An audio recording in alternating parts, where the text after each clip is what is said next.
This is Britain, not a war zone, not a collapsed state. But if you ask a 15-year-old in certain parts of London, Birmingham, Manchester, or Liverpool if they feel safe walking home, they'll probably look at you like you've never been outside. Because here, fear wears a school uniform. Here, trauma starts before puberty. And here, a knife isn't just a weapon. It's a language, it's a threat, it's insurance. We've stopped blinking when we hear another teenager's been stabbed. It barely registers now. A name, a street, a blurry CCTV image. We scroll past it. Maybe we shake our head. Maybe we mutter something about gangs or parents or music or schools. Then we move on. But the blood doesn't. In the last decade, knives have sunk their way into the spine of British youth culture. They're in backpacks, waistbands, hidden in playground bushes. And what's worse, it doesn't even shock them anymore. Ask a kid in a high-risk area what scares them most, and it's not being arrested. It's being caught without a blade when someone else has one. Let that sink in. For some kids in this country, carrying a knife feels safer than not. Not because they want to hurt someone, but because they don't want to be the one bleeding out on the pavement while their mates scream for help. This is what fear looks like now. It's quiet, constant, learned early. It seeps in through the cracks in council flats and forgotten estates. It whispers in school corridors and bus stops and YouTube comment sections. It tells you, if you don't carry, you're food. And it's not just the boys. Girls are carrying too. Not to be tough, not to start trouble, but because being followed home is normal now. Because walking alone at night feels like a gamble. Because screaming doesn't always work. But a blade might make someone think twice. We've created a country where violence is expected. Where it's not strange for a teenager to know how to stitch up a wound or spot a police helicopter by sound. Where TikTok shows you how to hide a knife in your school blazer. And no one asks how we got here. Because deep down, we already know. We cut youth clubs. We shut down support centers. We pushed the police out of communities and let poverty rot the floorboards of working-class life. And into that vacuum, something darker moved in. Fear, status, the false promise of protection. We're not talking about hardened criminals here. We're talking about kids. Kids who ride bikes, play FIFA, post memes, and try to act older than they are because growing up fast is the only option. And when you grow up in survival mode, everything changes. Trust disappears, hope dries up, and carrying a knife becomes normal. This isn't a London problem. It's not just a gang thing. It's not even strictly a youth problem anymore. It's a national sickness, a creeping systemic failure that's been left to fester under headlines and sound bites. So we tell ourselves stories, that it's just a few bad apples, that it's a drill music issue, that it's about immigration or broken homes or discipline. But deep down, we know those are lies we tell to sleep better. The truth is brutal. The truth is simple. Young people in Britain don't feel safe, and we've given them every reason not to. This isn't a blip, it's the new normal. And normal shouldn't look like this. A city bus shouldn't be a murder scene. A playground shouldn't be a battlefield. A child's backpack shouldn't be a weapons stash, but it is. And until we face it head-on, it's only going to get worse. So the question isn't, why are kids carrying knives? The question is, why wouldn't they? That's where this starts, with fear, with silence, with a blade tucked into a waistband just in case. This is Britain, and this is what we've become. There's a moment, right before the knife is pulled, where time seems to stop. A look, a breath, a flash of hesitation. Then it's done, and someone's bleeding. And someone's screaming, and someone's life is over, whether they die or not. Because that's the part people forget. You don't need to kill someone with a knife to destroy a life. You just have to use it. The first time someone sees a stabbing, it changes everything. The sound isn't what you expect. It's not like the films. It's wet, sudden, and then silence. Not always from the victim, but from the people watching. A kind of stunned, paralyzed silence that stays with you. It doesn't go away when the blood gets washed off the pavement. It stays. Ask the kids who've seen it. They'll tell you. They'll describe how they froze, how they couldn't sleep for days, how they kept seeing their friend's face not moving, how the smell stuck in their clothes, how the scream got lodged in their heads and never left. And it's not just the witnesses, it's the families. The mothers who get the call, the fathers who answer the door and see two officers standing there with their hats in their hands. The siblings who come home and realize the bedroom across the hall will never be used again. It's the worst kind of heartbreak, not just because it's sudden, but because it was avoidable. Take a name, any name, Akeem, Tyrell, Eliane, Jaden, Kian. Scroll through the headlines and they blur together. But behind every headline is a human being who thought they had time. 14, walking to school. 17, waiting for the bus. 15, stepping in to stop a fight. None of them woke up thinking today was the day. And then there's the aftermath, the school assemblies, the tributes, the flowers taped to lampposts, the Instagram stories, the GoFundMe pages, the t-shirts with their face on it, the memorial murals. And under all that, the emptiness. Some parents don't take the clothes out of the laundry basket. They leave them there, frozen in time, still smelling like their child, still holding the shape of them. Others keep the room exactly how it was. Shoes by the bed, phone charger in the wall, unfinished homework. Because changing anything feels like giving up. Then there's the guilt, the endless what-ifs. What if I'd picked them up that day? What if I'd said no to the party? What if they'd taken the other route? That guilt never fades, even when it's not your fault, even when it's senseless, even when it was someone else's hand that held the blade. Now flip it. Think about the kid who did it. Because he's a kid too, most of the time. He didn't wake up thinking he'd take a life. He just wanted to look hard, to make sure no one disrespected him, to get a bit of respect back. Sometimes he doesn't even realize the damage until the blood's on his shoes. Then it hits, and his whole life ends too, just in a different way. Courtrooms, sentences, prison numbers. Years inside, stuck replaying one moment over and over. One flash of rage, one push too far. 1 second where walking away felt weaker than stabbing someone. And maybe he gets out years later, but nothing's the same. He's not 18 anymore. He's not just some kid with a future. He's a headline, a statistic, a cautionary tale, and the grief on both sides is unbearable. The victim's family, the attacker's family, the friends caught in the middle, the community left behind. No one wins. There's no closure. There's just loss, and silence, and fear. Because when a stabbing happens, it doesn't just take a life. It fractures a neighborhood. It whispers to every other young person watching, this could be you. This could happen for nothing. This could be you next. And that's how fear spreads, not through big news stories, but through whispered names at the back of a classroom, through late-night group chats, through friends walking each other home in silence. It spreads in ways you don't see until the damage is done.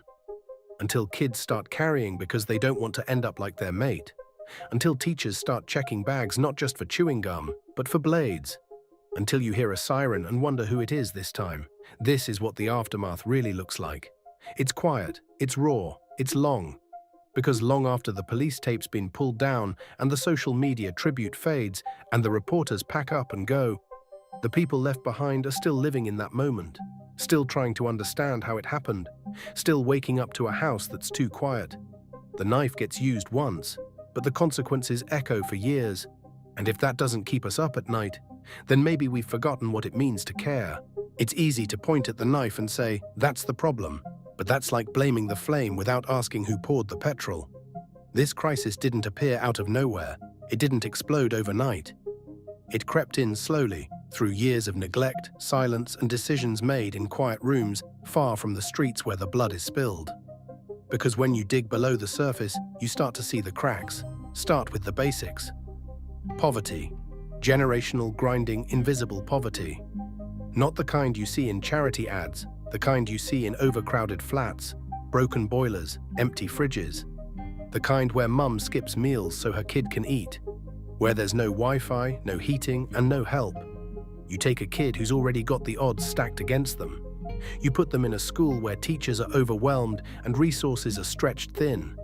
You shut down the local youth center, the only place they felt safe. You cut the funding for outreach, mentorship, and mental health. Then you act surprised when they turn to the street. Because the street always offers something. It might be twisted, It might be dangerous, but it's something. It's belonging, it's protection, it's money, it's status. You see, the blade is never just about violence. It's about power. It's about not feeling small anymore. It's about making sure no one laughs at you, robs you, disrespects you. It's about survival in a world that made you feel like prey. And if no one else is offering you a way out, then yeah. The gang looks good. The older boy who gives you trainers. The local crew who know your name. The postcode that gives you an identity when your own home feels like chaos. It's not because these kids are evil, it's because they're human. And when you grow up without support, without structure, without love that lasts longer than a food bank voucher, you find your own way. Sometimes that way includes a knife. People talk about gang culture like it's this organized criminal empire, but often it's just scared kids looking for control. And violence is the currency, because in these environments, being feared is safer than being ignored. Then there's school exclusions. Another piece of the fire we keep pouring fuel on. A child acts out, gets labeled, gets removed, out of mainstream education, out of reach, straight into the arms of the street. And once that happens, the path narrows. Education gone, opportunities gone, support gone. Now they're out there, disconnected, angry, and more vulnerable than ever. Add to that the pressure of social media, where image is everything, where embarrassment is broadcast, where disrespect isn't just a private moment, it's viral, it's public, it's permanent. A teenager gets called out on a Snapchat story, their name's mocked, their rep takes a hit. They've got two options, eat it or retaliate, and the blade becomes the shortcut to respect. Now throw drill music into the mix, not because it causes the violence, but because it reflects it. It's a mirror, not a blueprint. Listen closely and you'll hear kids screaming their reality into a microphone. Pain, paranoia, revenge. Not because they want to be stars, but because they want to be heard. And when no one's listening, shouting in rhythm feels like the only way to speak. But instead of listening, we censor. We blame the music. We pull videos down, but we don't ask why the lyrics exist in the first place. And that's the problem. We keep looking at the smoke instead of the fire. We chase symptoms, we ignore roots, because it's easier to ban a song than rebuild a community. Easier to increase sentences than invest in prevention. Easier to write off a kid as a thug than ask why they're carrying in the first place. So this keeps burning, and every time we miss the cause, the flames spread. This isn't about soft excuses. It's not about saying knives are okay. It's about understanding why they're there, so we can actually stop them. Because until we face the truth, that a lot of these kids didn't choose violence as much as they were funneled into it, we'll keep building prisons instead of futures, and wondering why nothing ever changes. The streets don't lie. They tell us everything if we listen. They show us where the safety nets failed, where the gaps are, where a little help early on could have changed everything. That's what's feeding the fire. Not just anger, but abandonment. And if we don't start feeding these kids something better, then the fire will keep spreading, and the blade will keep winning. We've been told the solution is tough love, more patrols, more searches, more sentences. The thinking is simple. If the punishment hurts enough, the knives will disappear.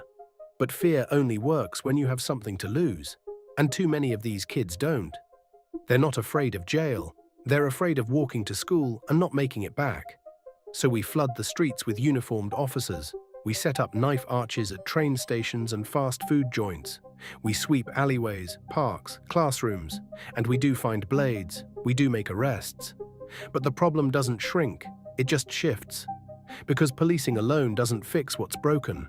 It doesn't undo the poverty. It doesn't replace the dad that left. It doesn't reopen the youth center that shut down last winter.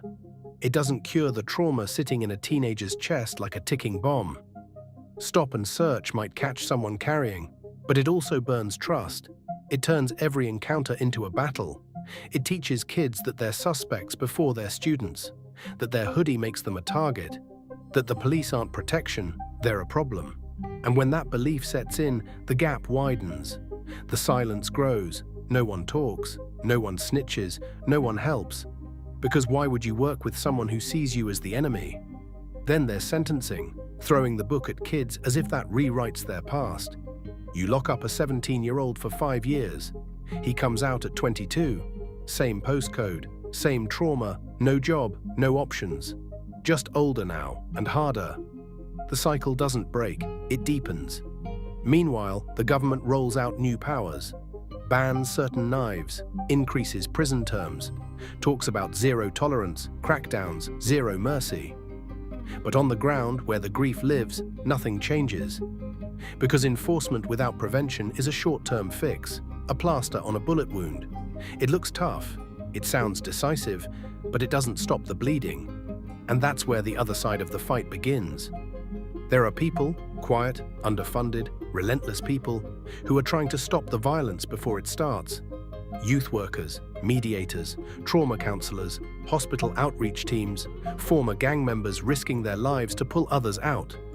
These are the ones meeting kids at the tipping point, the ones catching them in that space between revenge and regret.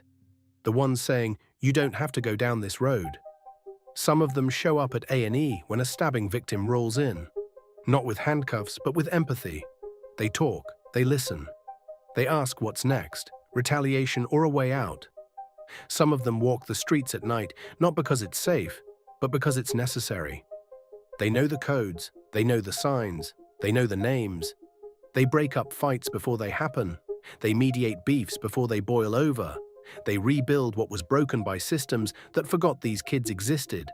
Then there's the violence reduction units, born out of Glasgow's transformation, where knife crime wasn't just policed, it was treated like a disease. Because that's what this is, a social infection. And you don't cure an infection with a jail cell, you cure it with support, with community, with someone who sees you not as a threat, but as a person. Glasgow did it. The stats dropped, lives changed. Not because they got harsher, but because they got smarter. London tried to copy that blueprint. So did Manchester, so did the West Midlands, and the early signs were good. But these programs need time, they need funding, they need belief. And that's where the problem lies. Because every time the government changes, the priorities change, money shifts, attention fades. What started as a movement becomes a press release, and the front line gets left behind. But if you talk to the people doing the work, the real work, they'll tell you something simple. It's not about heroics, it's about consistency. Being there, every day, every week, no matter what. It's about building trust so that when a kid reaches for the knife, there's someone else to reach for instead. We're not short on solutions, we're short on commitment. And until that changes, we'll keep throwing kids into courtrooms and morgues while pretending we're fixing the problem. Because the truth is, this country has spent more energy punishing young people than protecting them. And the results are carved into every name, etched into a headstone before their 18th birthday. We can keep choosing fear, or we can start choosing hope. But we can't do both. There's a moment after the headlines fade when everything goes quiet. No sirens, no reporters, no blue lights reflecting off brick walls. Just silence. And in that silence, the real question lingers. Where do we go from here? Because we've heard the speeches. We've seen the campaigns. We've watched ministers stand behind podiums, talking tough while communities bury their children. And nothing changes. You can throw all the statistics you want at this, but none of them matter when you're the one identifying your son in a hospital corridor. When you're the one getting texts that don't get replies. When you're the one choosing a coffin instead of a college course. This isn't just a crime problem. It's not a gang issue. It's not a music debate. This is a national emergency, and treating it like anything less is cowardice. If we want to stop the bloodshed, we have to start by admitting something uncomfortable. The system doesn't need reform, it needs rebuilding. From the ground up, start where it begins, in schools, in homes, in those years when a kid is still figuring out who they are.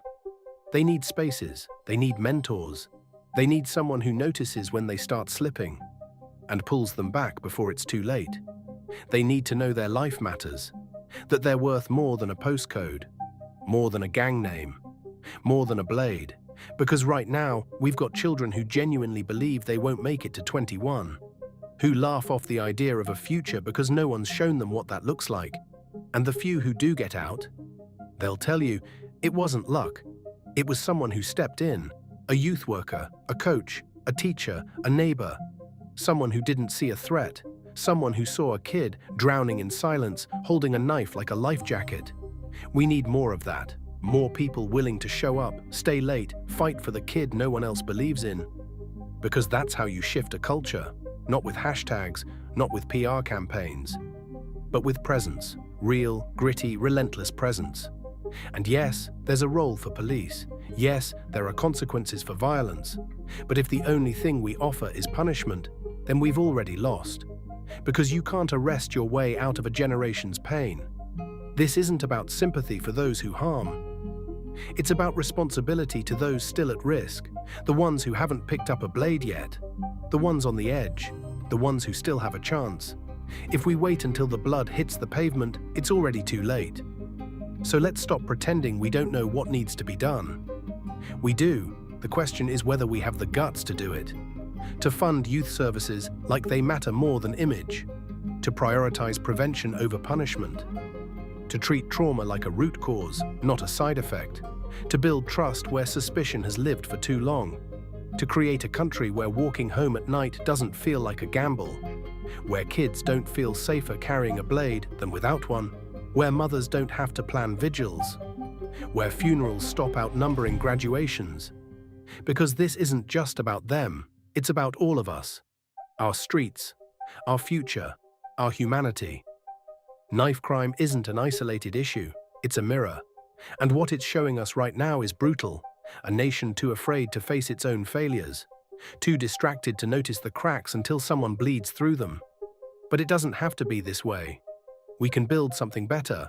We can start today. Not with speeches, but with action. Not with blame, but with backbone. Because the next name etched into stone doesn't have to be a teenager.